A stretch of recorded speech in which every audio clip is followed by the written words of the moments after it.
But guess what? We're here. We're about to have the interview finally with Cedric. The last ones, man. We waited for the very last. The very last. So Cedric, do it. Oh, sorry. It's good? So final. Oh, you stretching? You see that? Oh, come on, man. You stretching? Ready to get in there.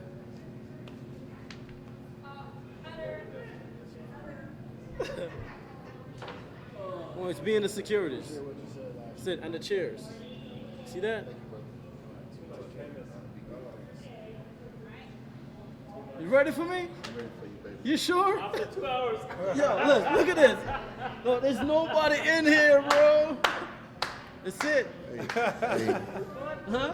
hey, I made him wait on purpose. Cause look, he could have came by here first. Come on, man. You know He gonna come by here when the shit almost over with, right? Like, Cedric, I know you got a line. Let me get in there. No, I'm gonna make you wait.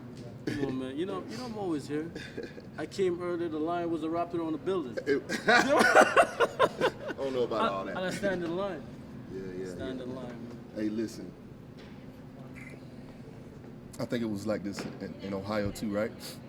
And it's a gift and a curse at the same time, right? Because, you know, for me, one of the best parts of competing, you know, at a big show like this in Arnold, is the meet and greet, where you can see the people. They can come to you, tell you that they're happy to see you. You know, they support you, they love you. You know, that is one of the big and best moments for me. But at the same time, you here and you should have ate 2 hours ago. You know what I'm saying? But so I probably got like 10 text messages from my coach. But this is a sacrifice I will always make. You know what I'm saying? Look, if 2 hours on a meal hold me back, you know, then you weren't supposed to have that shit anyway. You know what I'm saying? You hear that? Yeah. So I believe there comes a part of this sport where you got to make some sacrifices. You know what I'm saying? Like, you know, you want, you know, the people to support you. You want that momentum from their energy. You want their money, right? But then you ain't willing to sacrifice yourself for that. You're not willing to give a little bit of yourself for that. You know, you're not willing to give a smile or a handshake or, you know, a minute of your day in exchange for their support. So for me, it's important to do that, you know? Show that love, that same love they give me, give that back. You know, that exchange of energy, I think it's important, man. Yeah. Absolutely, man. I mean, you know, Cedric, you're always a guy, man, you're like the fans' favorite. You know, we saw you at the press conference, what you did. You got up, a moment of silence.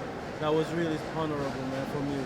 You know, and coming here and feeding off the energy of the people, Yeah. and knowing, how do you do that, though? How do you stay? I mean, I was the last one. Yeah. You're just nobody else in the building. Hey, I'm a fucking soldier, dog. Straight up, I'm a fucking soldier. And whether it's doing this or working 14 hours or spending 3 days in the field, the 3 days before I gotta fly to a competition, I'm a fucking soldier. So what have to be done, I do it. You know what I'm saying? I don't run from no work. You know what I'm saying? So for me, this is just a part of it. When somebody could consider you a fan favorite or the people's champ, you kind of got to ask yourself, what's more important? Is it more important to be a champion that nobody give a fuck about? Or is it more important to be maybe not even a champion, but everybody love? You see what I'm saying? You know, I guess if you're looking at it from a business standpoint, then you just want whatever generating the most money, you know what I'm saying? But for me, doing this sport for the love of it, then the love is what matters to me, you know what I'm saying?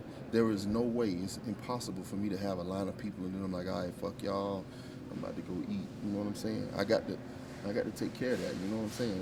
That's and you know what? Some people will say, well, that's what make me different and that's what set me apart. You know, I'll wear that proudly. You know what I'm saying? And whatever sacrifice come with it, I'm willing to give that. You know what I'm saying? Listen, man, truer words haven't been spoken. I mean, you're a guy that speaks from the heart. Yeah. All these fans, they came up, they made you shake everyone's hand, you gave them a hug, you took a picture, signed autographs. I mean, you did it, you know, and that's something that you don't find a lot. And the fans, they love you. You know, everybody loves you, man. You're really someone that makes a difference. Hey, you know what? Listen, man. I used to get the magazines back in the day, right? And I had a little job when I was a teenager, middle school. So I would get my magazine subscription, and I wrote a fan letter to a bodybuilder back in the day. Ain't no email forums. I had to write a letter, and so I was asking about how could I make my chest look like his chest. You know what I'm saying? And 6 months later, the letter came back to me, returned to sender. The address was no good, right? So okay, no big deal.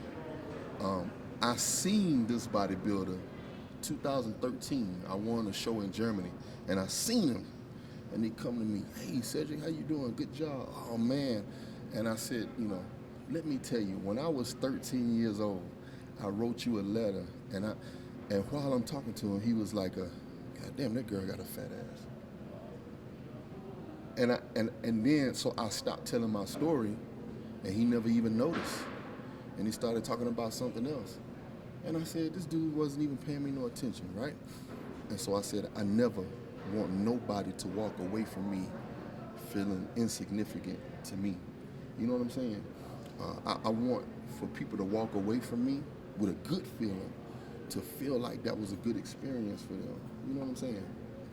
That's true there, man. Speaking from the heart right there, man.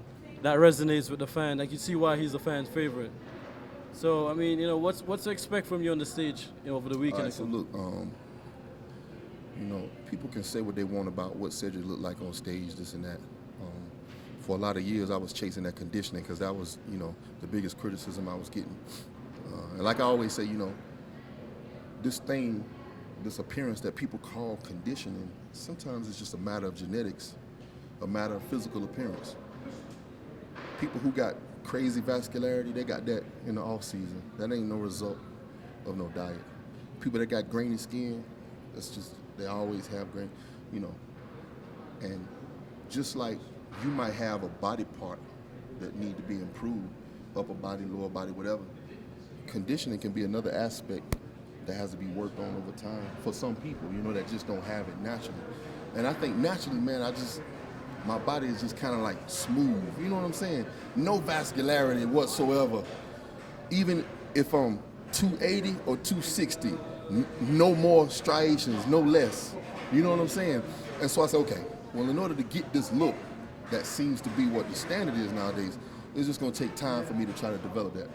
So I'm going to these shows, focus on condition. I gotta get that condition, I gotta get that condition. They trying to say I don't work hard. They're trying to talk shit like I don't care or I ain't willing to do what it takes.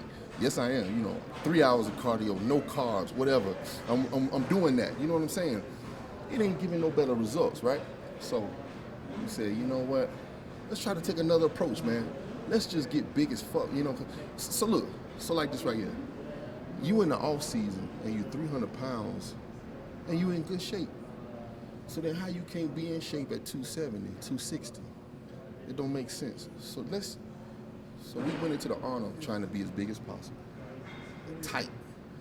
Work on this my coach said, work on your strengths, Cedric. Don't try to be what you're not. Everybody out there being what they is, so you be what you is, in a country accent, right? Be what you are. So we went to that.